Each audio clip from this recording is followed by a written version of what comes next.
मध्य प्रदेश में चुनाव की तारीख तय होने के साथ ही सत्ता और विपक्ष के बीच आरोप प्रत्यारोप का दौर लगातार जारी है।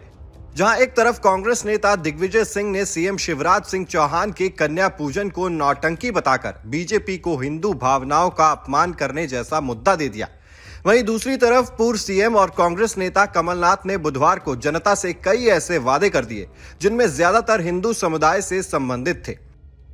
उन्होंने कहा कि नई सरकार राज्य में आस्था और संस्कृति के उत्थान के लिए प्रतिबद्ध रहेगी और हिंदू पुजारियों के मानदेय में वृद्धि के अलावा उन्हें बीमा कवर प्रदान देने का भी काम करेगी।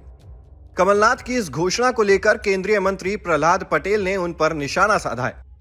प्रहलाद पटेल ने कहा कि कमलनाथ चुनावी हिंदू हैं, वो केवल छिंदवाड़ा के अंदर हिंदू हैं, क्यों वहां उनके अस्तित्व का संकट पैदा हुआ है। प्रहलाद पटेल ने कहा कि जब उनके नेता पीएफआई के समर्थन में बोलते हैं तब कमलनाथ का मुंह नहीं खुलता। इस दौरान उन्होंने दिग्विजय के कन्या पूजन को लेकर दिए बयान का भी जिक्र किया।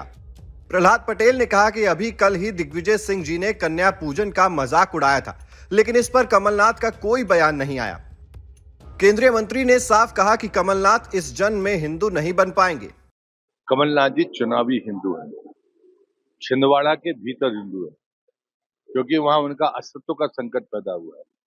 जब उनके नेता पीएफआई के समर्थन में बोलते हैं, कमलनाथ का मुंह नहीं खुलता।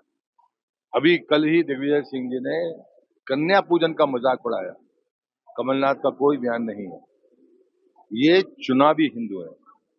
गर्व करते हैं हम अपने प्रधानमंत्री पर, जो देश के उस पद पर बैठने के बाद जब उन्हें आमंत्रण मिलता है तो गर्व के साथ कहते हैं कि हम उनका आभार व्यक्त करते हैं कि उन्होंने हमें एक अवसर दिया है।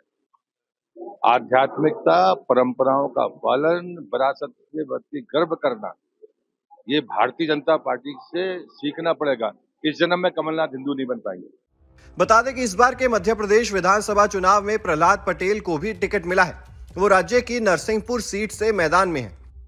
उन्होंने मध्य प्रदेश में कांग्रेस और सपा के बीच सीटों के बंटवारे को लेकर हुई खींचतान और बयानबाजी पर भी तंज कसा। मुझे बातें नहीं करनी है, हमें किसी के बंटवारे की वोट का लाभ नहीं चाहिए, हम वैसे ही जीत रहे हैं। लेकिन कांग्रेस का जो गठबंधन था, स्वार्थ का गठबंधन, वो बेनकाब हो गया है मध्य प्रदेश की धरती पर। हमें किसी बंटवारे की चिंता नहीं है, हम पर्याप्त है, कंफर्टेबल है, हम ऐतिहासिक जीत की तरफ आगे बढ़ रहे हैं। आपको बता दें कि प्रहलाद पटेल ने बुधवार को ही अपना पर्चा दाखिल कर दिया था। बीजेपी से 5 बार के सांसद प्रहलाद पटेल ने नामांकन फॉर्म में जो जानकारी दी है उसके हिसाब से उनके पास से 2 करोड़ रुपए से अधिक की संपत्ति है। वहीं घर में उनके पास 1 लाख रुपए कैश है। इसके साथ ही बैंक में 6,03,000 रुपए जमा है। पटेल के पीएफ अकाउंट में 16 लाख रुपए हैं, तो वहीं 15 लाख की LIC है। इसके साथ वो एक जर्मन मेड रिवॉल्वर तो 12 बोर की एक राइफल भी है। चुनाव आयोग को दिए हलफनामे के मुताबिक प्रहलाद पटेल पर 1 करोड़ 41 लाख रुपए का कर्जा भी है।